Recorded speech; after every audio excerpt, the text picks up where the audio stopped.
Is there prison time in Michael Cohen's future? Donald Trump's former lawyer is facing a sentencing hearing today. He pleaded guilty to a number of crimes, including lying to Congress and tax evasion. What we don't know yet is how his cooperation with federal investigators will factor into his punishment. Stephen D'Souza has the story. As Judge William Pauley decides what sort of sentence to hand down to Michael Cohen, he's going to be dealing with competing narratives about the man who was once Donald Trump's personal lawyer. On the one hand, the defense says that Cohen is a family man who takes responsibility for his crimes and a man who is cooperating. On the other hand, though, prosecutors say that Cohen was motivated by personal greed, that he sought to undermine core institutions of democracy, and that far from being fully cooperative, he actually withheld key information, and that's why he should receive a substantial term of imprisonment.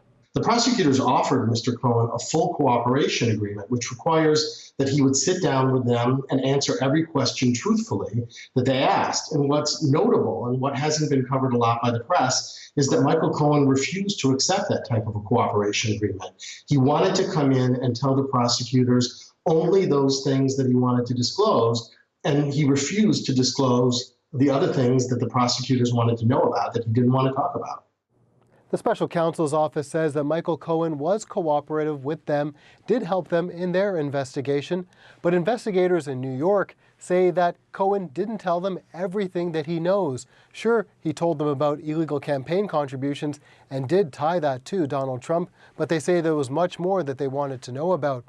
Now, while it may seem counterintuitive, some experts say that actually giving him a stiff sentence today could convince Michael Cohen to fully cooperate because of the way people in his situation are motivated.